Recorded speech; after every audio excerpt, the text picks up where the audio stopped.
দেখেন এটা সহজ, 11তম কায়দা, আল্লাহ শব্দের লাম পড়ার নিয়ম। এই যে আল্লাহ শব্দটা লিখলাম, আল্লাহ, তাই না? এই শুধু আল্লাহ শব্দের এই যে মাঝে লামটা আছে, এই লামটা পড়ার একটা তরিকা আছে। অন্য কোন শব্দের লাম নিয়ে প্যারা নেই, টেনশন নেই। আল্লাহ শব্দের লামটাকে একটু দেখে শুনে পড়তে হবে। এটা কিভাবে পড়বো, এটা একটু জানবো। এই আল্লাহ শব্দের এই লামটার ডান পাশে যদি জবর অথবা পেশ হয়, তাহলে আল্লাহ শব্দের লামকে মোটা করে পড়বো, মোটা। যেমন আল্লাহ, আল্লাহ না, আল্লাহ, আল্লাহ। আর যদি আল্লাহ শব্দের লামের ডাইনে জের হয়, তখন পাতলা করে পড়বো। একদম সহজ কথা। জবর বা পেশ হলে মোটা, থাকলো কি আর পেশ, জবর বা পেশ হলে মোটা, আর থাকলো জের, জের হলে পাতলা। এই বিষয়টা আমরা 2 মিনিটে শেষ করে নিব। দেখেন আল্লাহ শব্দে লামকে পুর, পুর মানে মোটা, ও বারিক, বারিক মানে পাতলা বা চিকন, এই দুই ভাবে পড়া যায়। টেবিলে বলা হয়েছে মোটা। আল্লাহ শব্দের ডানে জবর বা পেশ থাকলে আল্লাহ শব্দের লাম মোটা করে পড়তে হবে। যেমন রসুলুল্লাহি, এই যে আল্লাহ শব্দের ডানে, ডানে ডানে যেখানে আসুক, এখানে দুইটা জি। আলিফ এবং লাম খালি, অসুবিধা নেই। এরপরে এর আগের শব্দের লামে পেশ আসছে, তাও এই আল্লাহ শব্দের লামটা মোটা হবে। রসুলুল্লাহি, আল্লাহু।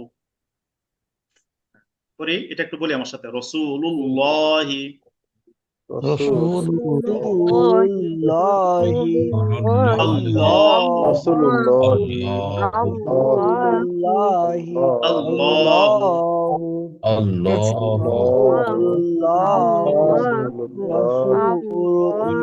রাসূলুল্লাহি আল্লাহু ঠিক আছে। আর পাতলা হবে তো, আল্লাহ শব্দের ডানে জের হলে আল্লাহ শব্দের লামকে পাতলা করে পড়তে হবে। যেমন বিসমিল্লাহি, বিসমিল্লাহি বিসমিল্লাহি। বিসমিল্লাহি বিসমিল্লাহি বিসমিল্লাহি এখন এই বাংলাটা 2 মিনিটে মুখস্থ করে ফেলি।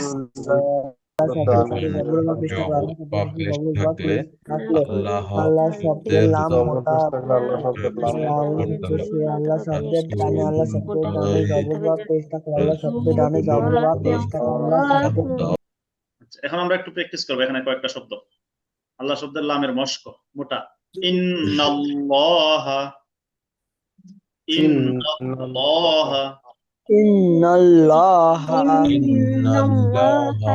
ইন্নাল্লাহা, ইউবাশশিরুল্লাহু, ইন্নাল্লাহা ইউবাশশিরুল্লাহু, ইউবাশশিরুল্লাহু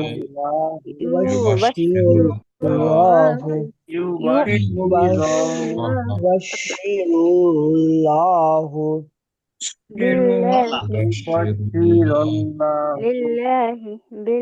পাতলা, পাতলা, লিল্লাহি। খেয়াল করি আল্লাহ শব্দের পরে কোথায় লিল্লাহি, এই পাতলাটাকে মানুষ মোটা করে বলে। একজনের কাছ থেকে একটু শুনি, একজনের কাছ থেকে শুনি। একটু কায়সার ভাই বলুন তো, কায়সার ভাই বলেন, এটা এটা। ইন্না ইন্নাল্লাহা আচ্ছা, মোটামুটি হয়েছে। তারপরে হলো জুলকান্নান ভাই, এটা বলুন তো কেমনে হবে, পাতলাটা কিভাবে হবে? একটু সমস্যা হচ্ছে হুজুর, আপনি একটু বলে দেন। এটা বানান করেন, লাম, লাম, লামজের লিল, লি, হ্যাঁ, লাম লামজের লিল, লাম লামটা লামজের লিল, লিল্লা, লিল্লাহ, হ্যাঁ, হাজের হি, লিল্লাহি, হ্যাঁ, লিল্লাহ, লিল্লাহি। হ্যাঁ, পাতলাটা হবে এইভাবে, বুঝতে পেরেছি, ঠিক আছে। নেট চলে গেছিল।